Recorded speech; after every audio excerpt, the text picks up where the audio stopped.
Hi there, and welcome to the Paletteful Packs YouTube channel. My name is Alice, and I have the May Paletteful Packs Premiere Pack here in front of me, so let's go ahead and see what's inside. Okay, so the first thing that I see here right on top is this Van Gogh watercolor pocket box. I love watercolor. Van Gogh is one of my favorite brands, especially for beginners, so I am so excited to see this. It has 12 pans and a travel brush, and let's just open it up. Okay, so this is what it looks like inside. I've got all the pans right here. This is the brush. It's gonna open like this, and you can flip it like that, and you have the brush right there. And here we have our little mixing wells. So the next thing in the box is this silver 3/8 inch Wee Mop oval brush. It's basically a very small little fluffy mop brush. So that's perfect for doing some smaller, more controlled washes. Underneath that, we have two surfaces this month. These are both going to be Strathmore watercolor paper, but one is going to be a watercolor paper pad of cold press. This is going to be 12 sheets, 5.5 by 8.5 inches. And then there's also the Strathmore watercolor postcards, which actually have like little postcard stuff on the back. So I think this is cool because you could paint it and then you could mail it to somebody, which is very nice, especially right now since we can't really connect in person. Okay, so this is everything that you're gonna get in the May 2020 Paletteful Premiere Pack box. I am just so excited. So let's go play with these watercolor paints. Okay, so the first thing that I do with all of my Paletteful supplies is I make some swatches. But for this one, I decided to do something a little bit funner. So I took the postcard and a masking fluid pen that I have, and I split it up into all these kind of like random shapes and I painted each of the swatches in each of the shapes. So it created this cool kind of abstract little postcard that I can send to somebody if I would like to. And I just thought that was like a fun idea to do the swatches with so that they were a little bit more creative than normal. And so I could play around with these postcards as well. So I did, like I said, swatch the colors. The colors are beautiful. I've used these paints before and I highly recommend them. They're very, very translucent. They're very pigmented, and you can clearly see that in the swatches here. So yeah, that's all of the swatches, and taking off the masking fluid, and you can see the cool little design. So I don't know, I thought this was fun. And once I'd played around with that and gotten an idea of the colors, I went on to the picture. So I did do some masking at the beginning of this, just using some masking fluid and some tape so that I could get on some kind of stars on the hood of her outfit. And then I went in with the paints. I started with this sunflower in the background, and I laid on some light yellow, and then I used a wet on wet technique to drop in some orange and some kind of red colors in the center. A wet on wet technique is exactly what it sounds. Basically, you're applying wet paint to wet paint, or even applying it to just water that's been painted on the paper. So that's kind of how I started, and then I continued to build that up with a lot of different layers. I really wanted texture in the watercolor flower, so I added in some water to kind of push that pigment out and create some bleeds and some really interesting textures. And once I felt like I had a good base layer for the sunflower, I went in with the background color. I made this as a mock-up in Photoshop before I started drawing it, so I already knew the colors that I wanted for this piece. For this background color, I wanted more of a pinky red color, a little bit more pink than red, and I decided to actually layer this up quite a few different times to create a more opaque looking background, a little bit more similar to gouache. Watercolor is really meant to be translucent. It's meant to have the light kind of shine through it, bounce off the white of the paper, and it creates this really, really beautiful effect. However, if you layer watercolor enough, you can create a more opaque look, which can be helpful depending on the piece that you're doing and the kind of effect that you're looking for. I went in with a darker color then and defined the back leaves of the sunflower to create a little bit more depth in that area, and then went back in with my final layer for the background. And you can see that this is really what made it opaque and look less like watercolor. One thing that I like about watercolor is that if you do mess up, you can take a little bit of water on your brush like I'm doing right now, and you can agitate the paper slightly and then tap it up with a little bit of paper towel or tissue, and you're going to be able to lift mistakes off your paper, which is so helpful if you mess up. A lot of people think the watercolor is not a particularly forgiving medium. However, it really can be. It just requires kind of knowing the medium and adjusting to it a little bit more. Watercolor tends to be something that a lot of people have a hard time controlling. And my number one advice for people that are just learning watercolor, or perhaps this is your first time with watercolor, is to let the watercolor paints do what they want to do. Instead of trying to fight the watercolor paints, work with the texture that they create and work with them. There's obviously techniques that help you control your watercolors, but I find that if you go in with this idea that you're going to let the watercolor flow and work based on that, it'll be a lot less stressful and frustrating for you. Kind of like the Happy Little Trees with Bob Ross, there's just happy accidents. So when I started on the face, I started working in a style that I find very useful and have been working with a lot more recently, which is very much a wet on wet style, dropping in lots of multiple colors as I go so that they blend together. And I'm going to be working in multiple layers. So I started by putting in some purples up above where the shadows are going to be.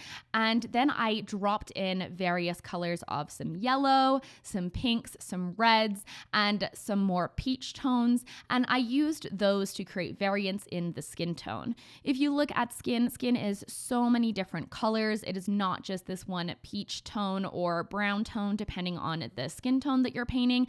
There are so many different colors reflected in skin, whether they're red, blue, yellow, or green, purple. All of those colors can usually be found. So it's really helpful to look at actual skin.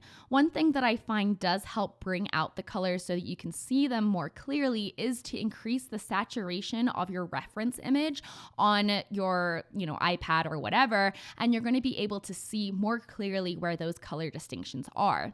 I find then that when you're painting, if you emphasize these color variations a little bit more, it's going to make your skin look more natural and realistic. It's okay to emphasize them a little bit more in the painting. It's really just going to allow that to be more obvious and to create this depth and complexity in the colors.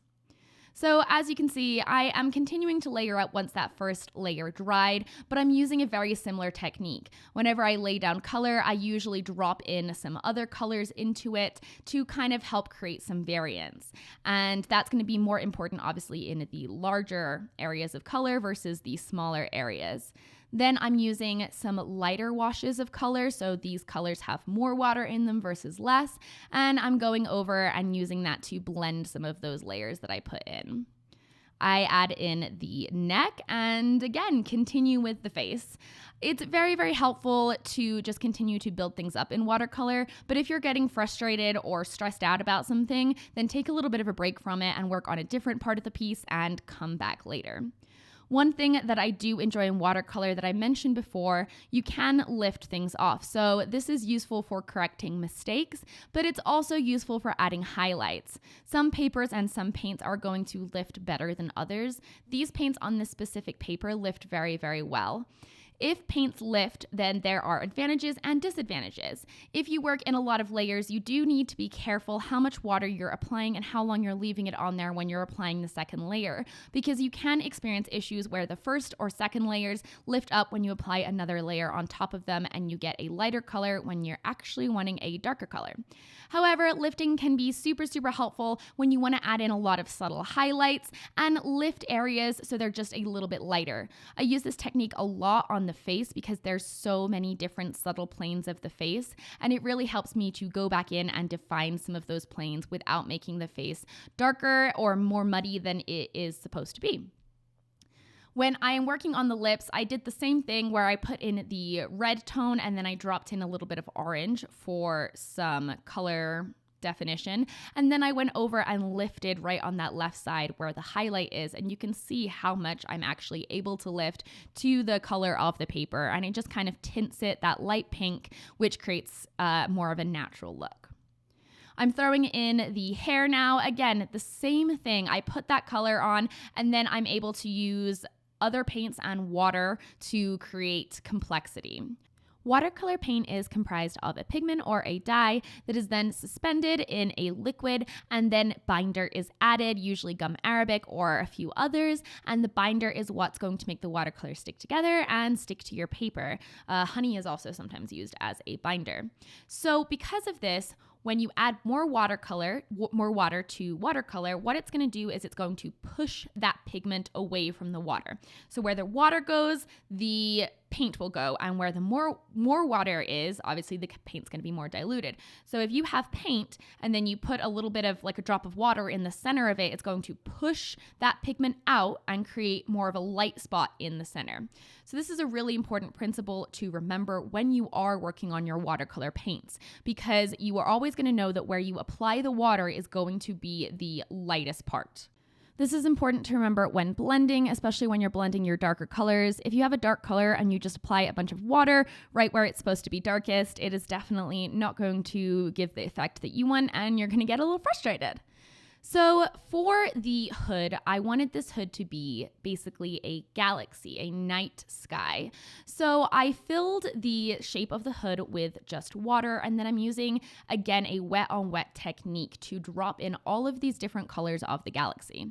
As you can see with a wet on wet technique, you get a lot of really, really soft blending. The colors bleed into one another a lot, and it's a really great way to create things like skies, galaxies, anything like that, tie-dyes, all of that good stuff. I really enjoy using a wet on wet technique to create these kind of things because you can really create such beautiful effects, especially if you go in and add drops of water, again, on the top where it's going to push that pigment out and create all these bleeds. There's also something called cabbaging. Cabbaging is where you put too much water on, as I mentioned before, and you get these kind of essentially cabbage-like shapes, and you can see that at the bottom left corner of this this hood. You can see where it kind of bleeds in and it's extended out. So that can be something that you don't want if it's accidental when you're creating something that's supposed to be a flat wash, but it can also be used as a really beautiful textural technique.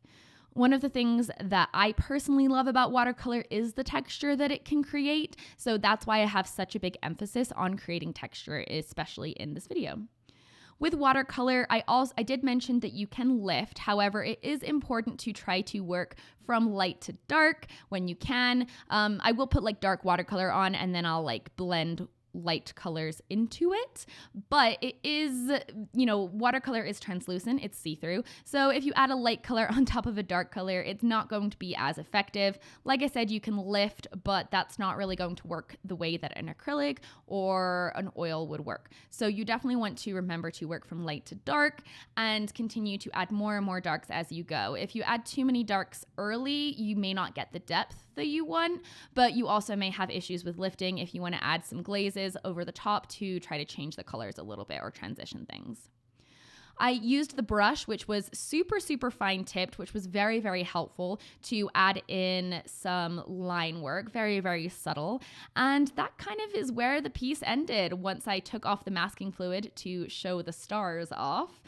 I was really happy with this piece. I really enjoy doing watercolor, and I really hope that this helped you learn some watercolor techniques. It's my favorite medium, so I was really, really happy to be able to share this with you. I hope you like the piece, and if you'd like your own Paletteful pack, check out the link in the description box, and I will see you next month. Bye!